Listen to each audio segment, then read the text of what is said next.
when you say you want to buy like a very expensive vehicle, um, and it's got a good resale value, does that mean that you're actually saving money? Hi everybody, welcome back to the channel. Today is going to be a bit of a different video because well, I'm sitting in front of my computer. Normally I'm out filming in the car, in the tank, but today I just wanted to sort of just touch on a subject that I think a lot of people harp on a lot about, why the tank is such a piece of junk. And if you look at a lot of guys that do videos like myself, and then you'll get some comments like, oh, what a piece of shit box and things like that. And it's uncalled for, because what are they basing their assumptions on? Because there's no data to say it's a shit box. Yes, it has its foibles. All vehicles have their issues, right? Even the Prado's had its own bit of controversy over the time. And this is not a video to bash on the Prado or the Jeep or anything like that. So a little bit of spoiler alert, what we're going to be talking about today. But this is not to bash any particular brand or vehicle, okay? all vehicles and all brands have their different issues. They're either overpriced, or they're unreliable, or they're unknown, okay? So what we're going to do is just cover all of these kind of topics, and we're going to actually look at when you say you want to buy like a very expensive vehicle, and it's got a good resale value, does that mean that you're actually saving money? Okay, so that's what we're going to break that down. We're going to try and understand what does that mean. And I've got a little calculation here. I've actually asked a friend of mine to do some calculations, and I'm sure you'll all know who that is. And so we're just going to break down and see what is actual true value, and what does it actually mean for you in your pocket at the end of the day. So if we're going to go here to the computer, on the computer over here, we're going to be talking about the Jeep. We're going to be talking about the Suzuki Jimny. Obviously, we're talking about the tank. Okay, so we're talking about the Toyota Prado. Okay, now the problem that I've kind of had, or maybe it's a problem that a lot of people have, is that where does the tank really fit in? So when the guys are doing their comparisons, you know, they're going Everest versus Prado, they're doing Everest versus MUX, Isuzu MUX, then, you know, you don't often see a lot of guys going, you know, tank versus Prado. Yes, it has happened in the past, but a lot of the time recently, and that was just in the beginning when the tank was sort of launched, but now when people are still doing comparisons, they're not comparing the tank to the Everest and those cars. So the question is, well, it's a different class. It's not, you can't even compare it. So in what sense can you not compare it? Okay, because the other vehicles like the Everest and the Prado are 7-seaters. Well, a lot of them are. So is the MUX, so is the Toyota Fortuner. Okay, so those are 7-seaters. So does that mean that, and some of them are, so the Prado you can also get in a 5-seater, right? So does that mean that you can't compare the Tank 300 to those vehicles? So what can you compare it to? Okay, well then that's why I brought in sort of the Jimny and then the Jeep Wrangler, right? Because maybe that's where it's a more of a favorable comparison, right? Rugged off-road vehicles that are very capable, that are boxy design, quirky. So if you look at the Prado, it's also a boxy design now, but it's more on the luxury side. You know, it's a 7-seater or a 5-seater. So maybe that I'm bringing that in there. And look, the Prado is sold amazingly well in South Africa, and probably all around the world, wherever it's sold. I think even in America, they're selling it there as the Land Cruiser. So it's doing very well. And yeah, it's got a lot of, I've never driven one, but I believe that it's an amazing vehicle. I love the look of it. You can fit bigger wheels on from stock, so you can fit 33s on there just like you can on the tank, which I really like. Which means the designers kind of knew that people are going to put bigger wheels on, in my view. Same with the Jeep, you know, you can go and fit bigger wheels on, no issues. So why am I comparing the Jeep and why am I comparing the Jimny? Okay, so if you look at the Jeep, right, it's a four-seater or five-seater, boxy design,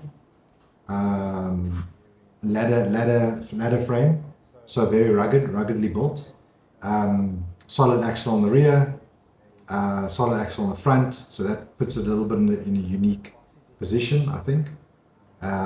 Does the Jimny have a solid axle front? I actually don't know. That's actually a good point.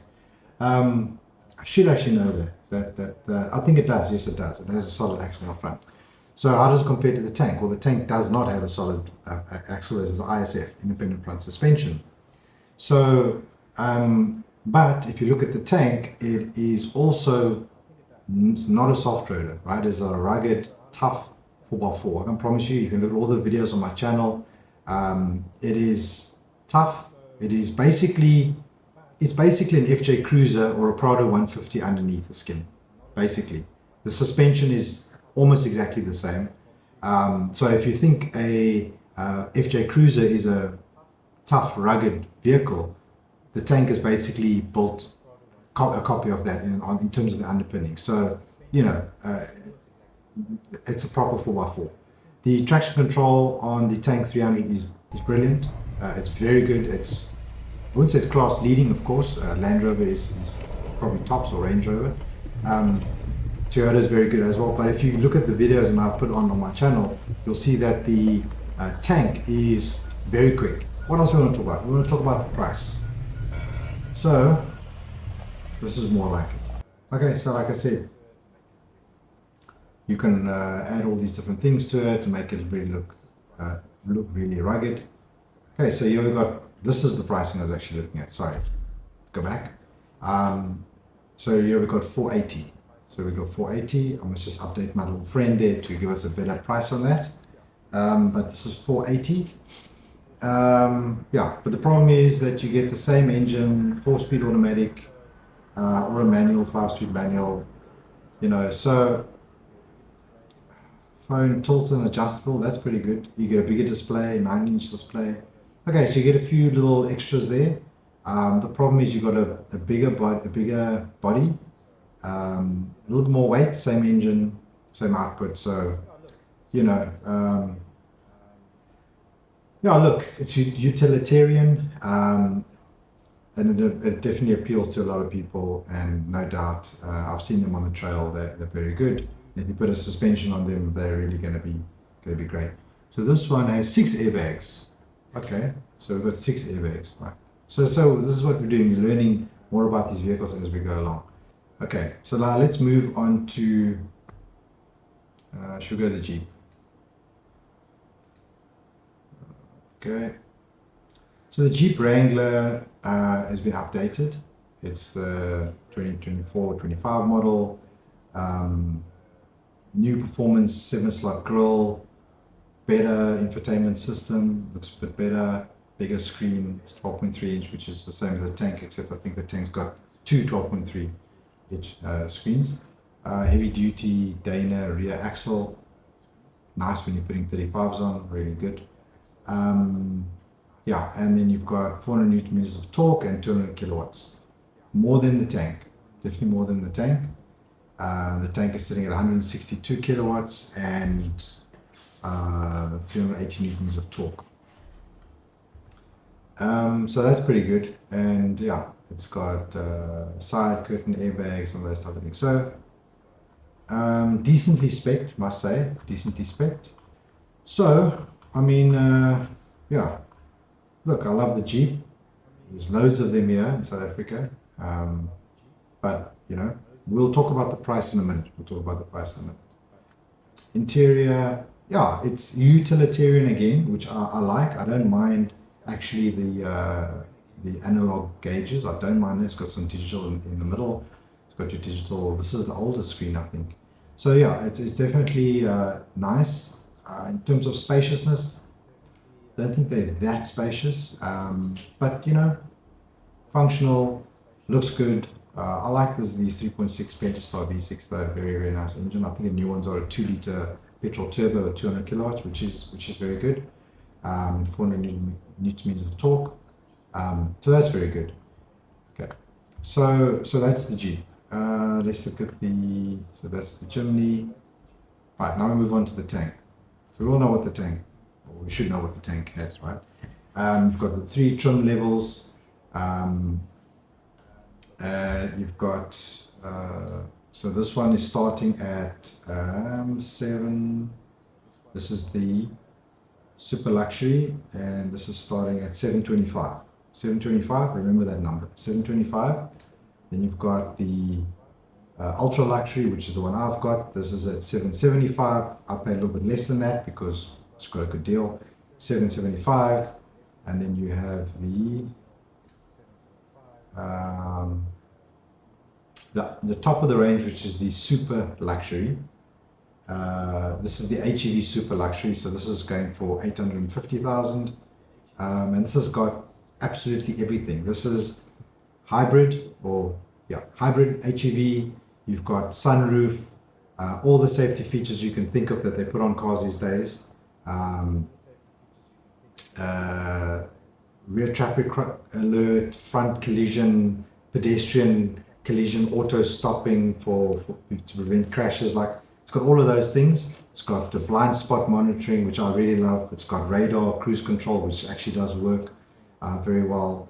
And then you've also got proper 4-wheel drive system, and then you've got rear locker, center lock, differential lock, and then a front differential lock. So that's a triple locked, or we call it twin locked. Okay, I think they're Eaton, which is a good make. You've got a ZF gearbox, not in this one though. I think this is their own 9-speed HAT or hybrid automatic transmission. But in the Ultra, the one I've got, it's got an 8-speed ZF gearbox. So it's got a super good gearbox. So now I want to get to the point of, this video has been going very long, but now I want to get to the point of, are you saving money by buying a Toyota Prado? Because of the resale value, yeah? Shit, resale value, therefore you're going to lose a lot of money. So now you're not going to buy the tank because you're worried about the resale value for 4 years down the line, maybe 5 years down the line. So you're going to rather buy something that costs double so that you can save money. Yeah, that sounds ridiculous, but we'll get our little friend to do a little calculation for us. So I'm going to bring our friend in here, and I think we all know who that is. It is ChatGPT. Yes, ChatGPT can calculate many things. So I think here what we did here is we didn't give it the 5-door Jimny. Can you also calculate the 5-door Jimny? Here is the price. So what you can do is very cool. You just paste the picture of the prices that you got. Sure, the lighting is very bad, but okay. So yeah, we're going to put that in there, and it's going to redo the calculation for us, and yeah, we're going to see. So really, what I wanted to get with this video is, when people are bashing the Tank 300 because it's an unknown, it's a Chinese car, fair enough. But okay, how many cases or major recalls or issues have you actually really heard of from the Tank 300? I'm on the Tank 300 Facebook groups. Yes, there are some issues. Out of all the vehicles that have been sold in Australia and in South Africa, which is, I don't know, maybe 600, 700, 800, I don't know yet. It's been a while. But if you look at all of those vehicles, how many have actually had major issues, major engine issues, and they've been around in Russia for I think since 2021, I think, and some of the guys there have done 100 plus 150,000 kilometers. No major issues reported, no issues on the gearbox, drivetrain, engine, nothing. Yes, it has some quirks on the ELK. In South Africa, we can turn it off. It doesn't bother me. I use the the lane warning. So if I'm drifting or whatever and not in my lane, going across the white line or the yellow, it's going to basically vibrate the steering wheel, tell me that, which is a very cool safety feature. I know in Australia they have to leave the ELK on, or at least you can turn it off, but you can't disable it completely, which is a pain. But that's more of an Australian thing where they need to keep their ANCAP rating. So in order to keep that, they need to have the nannies on, and the nanny's a little bit too much of a nanny. So yes, but besides that, let's look at the vehicle itself in terms of reliability and capability, value for money, features, comfort, all of those things that actually make a real difference to a vehicle. There's no point in buying a expensive vehicle that's bare bones just because you want to get a better resale value. That doesn't make sense, because who are you buying that for? You're buying it for the next person to, or that you can save a bit of money when you eventually sell it, or you buy a car so that you can enjoy it. And when you buy a car that you can enjoy, it has the creature comforts and all the things that you want, right? You're not compromising. You're not saying, well, I can't afford the top spec, so I'm going to get the lower spec. But I actually wanted the heated seats, and I wanted the heated steering wheel, and I wanted the rear locking differential. I wanted all these things, but I actually couldn't afford it, so I took the base model. So are you really satisfied with what you've purchased is the question. Whereas if you buy the tank, even on the base model, it's loaded with everything. It's got the heated seats, it's got the rear locker, traction control, comfortable interior, comfortable seats, big screens, Android Auto, you name it. All this, the automatic headlights, automatic rain sensing windscreen wipers, and so on and so forth. So, all right, sorry guys, my camera battery died. So yeah, we're going to continue. So again, it says here, and this is based on the calculation. You can actually look at these calculations. Maybe I'll put them into the I'll put these into the description of the video, so you can actually have a look at it in terms of total cost of ownership. So what I asked the GPT to do is to actually look at depreciation values of the vehicles as they are. So I wanted to see purchase price, current depreciation values based on the used car market that we have at the moment, with a few tanks that have gone onto the second-hand or the used car market, and seeing what the depreciation is already of those, so what they're selling for as a second-hand vehicle, and factor that in. And then obviously the Toyota Prado, probably not a lot on the used car, but it's new. So I asked them to do that, and with the Jimny and all that. So let's just go down here. So you see, the Toyota Prado is the most expensive car, costing 1.8 million in some trims.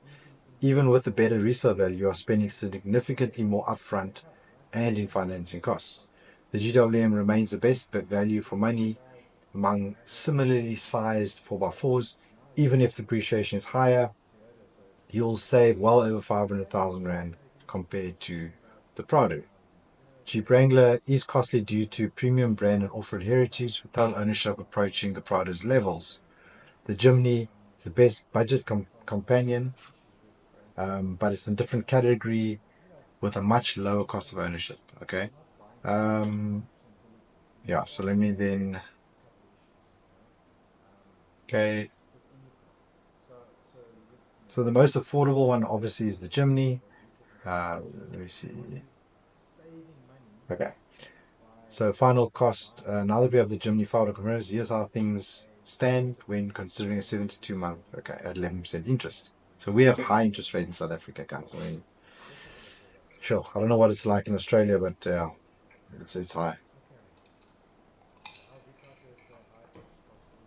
Okay, so Tank 300, there's all the different trim specs. The verdict is here is the best balance between features, power, price for a larger SUV. Even if depreciation is high, like we said, the initial cost savings are substantial. It's the best value for money mid-size 4x4. Then you've got the Jimny. There's all the trim levels. Most expensive one, giving you a total total cost of that. It is significantly cheaper. I mean, it's like half the price of the tank, I think. Let's have a look here. Total cost of ownership is 1.3. That's over the term, right? And this is total cost of ownership is 657. So, most affordable in the total cost of ownership. The 5-door Jimny costs slightly more, but if you need space, it's a great option. However, it's still underpowered and not a true competitor to the Tank 300 Prado Wrangler. Yeah, I mean, exactly. So is it in a class of its own? Where does the tank fit in? Is the tank a comparison to the Jeep? Is it, so there's all of these things. In my view, the Jimny, the Tank 300, and the Jeep Wrangler are kind of in their own sort of category in a way, where you've got a very rugged, boxy lifestyle 4x4, which is very customizable, and so that's where the category fits in for me. And then you've got your entry, you've got your mid, and then you've got your expensive, right? So your entry, if you want to get into this market, you want to get something that's new, you don't want to get an old 4x4, then you'll go with the Jimny, right? If that's what you can afford, and you're only two people or one person, because I think if you have a family, it's going to be a bit challenging. It's with 4 seats and that boot, it's still pretty tight. If you have the 2-door, then for a couple, it's probably okay with the roof rack. People get away with that. Then if you want something a little bit more luxurious, a little bit easier to live with, mod cons, very safe, with all the airbags. There's like 8 or 9 airbags, infinity audio sound system, very comfortable on the road, very capable off-road, triple locked. You're looking at the tank, and you're looking at a total of 850,000 Rand. Yes, total cost of ownership with interest, of course, but people don't really look at that, right? People look at what you're paying per month, or what is the value, the price of the vehicle. So the tank is like bang right there in the middle, right in the middle between the Jimny. You've got the tank, and then you've got the Jeep Wrangler, which starts at over $1 million and then goes to about 1.3. So let's get down to the Jeep here. So you got 1.3 million. Yeah, so then, and then if you want something that's, I don't know, what is the Jeep? Rugged, customizable, has a heritage, maybe. There's a good sort of community, Jeep community. It's got a lot of aftermarket support. If you want something like that and you can afford it, then get the Jeep. But is it as comfortable as the Tank 300? No, on the road, it is not. It is definitely not. It is noisier. The tank is very quiet inside it. Obviously, you put knobbly tires on there, it's going to be noisy. I mean, I can hear the tires a little bit on my vehicle, but still, it's very quiet inside. The Jeep is, so as a daily driver, is the Jeep like as comfortable as the tank? No, it's not. Even if you buy the brand new one. But it's still a great vehicle. But it's again, it's like, half a million Rand more than the tank, and it has less features. Yes, the Rubicon has the detachable sway bar, it has the front lockers, there's good traction control.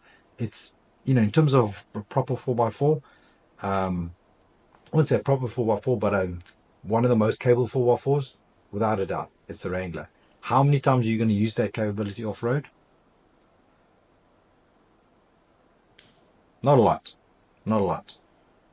And I think for the average person that's going to go and hit the trails, the tank is going to do just as well as the Jeep will on the trail. Triple locked, a little bit of suspension lift, 33-inch tires, very, very, very capable. The Jeep, guys put on 33s on there, a 4-inch lift or a 2-inch lift. They do the same thing, right? They get a little bit more clearance out of it, make it a bit more capable. So, they do the same thing. But you're going to be able to accomplish the same thing, except in the tank, getting to the trail and getting back is going to be way more comfortable. In terms of power, yes, the Jeep has more power.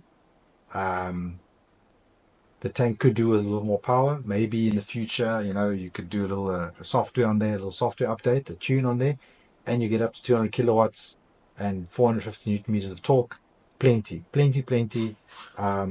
You know, especially when you put bigger tires on, that may be something that you would want to do on the second-hand market. We're not worried about warranty. I'm not going to do that because, you know, I have my warranty, and for me, with my 32-inch tires, I don't need that kind of power. It's more than enough that I have at the moment. So just to wrap up this video, in a nutshell, all those that are saying, yeah, but resale value, you're not saving any money. You're not saving money by buying a Prado for the resale value. You're not saving any money. You're fooling yourself. Okay? Get a Tank 300 if that's what you want. If you want a luxury off-road vehicle with all the bells and whistles that is very capable, very easy to live with daily, Tank 300 is the vehicle you want to get. If you can afford a Prado, get the VX or whatever trim that is. I think it's the VX. Get it. By all means, come to the trails. Although I haven't seen one on a trail yet, but come down to the trails, see what it's got. Very capable. It's got the detachable sway bar, which is a really cool feature. Doesn't have a front locker from factory. They don't have that, but traction control's good. So, you know, buy that. But if you like, oh, but I want the Toyota Prado, but I just can't afford it, so I'm just going to get nothing, or I'm going to go and get a second-hand whatever, you know, why not give the Tank a spin? Give it a try. Now, I'm not working for them. I'm just saying that for me, that's where I feel the Tank 300 has its own little niche, is where it's super value, super capable, super comfortable, and, you know, resale value not really affecting me at the moment. And what I actually believe is that in 3 or 4 years' time, the Tank 300 is going to be the best bargain 4x4 you can buy in South Africa. The best. It's going to be, you'll be able to get into one. Maybe the resale value is, you know, maybe you get into one for like 500,000. You're getting super luxury, still a long warranty on that vehicle. You know, very capable, and we're going to have lots of parts available, aftermarket accessories. You can make it anything you want. So yeah, in a nutshell, let me know what you think in the comments below. I'd love to read all the comments. I do actually reply to every single comment. And let me know what your thoughts are. Am I smoking something here, or am I on the right track? Yeah, and Toyota guys, let me know. Have I bashed Toyota too much? You know, Jimny guys, let me know. Have I bashed you guys? Jeep guys? Not my intention at all. I'm just looking at what you're getting, bang for buck, value, and is the Tank something that you should consider or not? Anyway, thanks for watching, and I'll see you guys in the next video.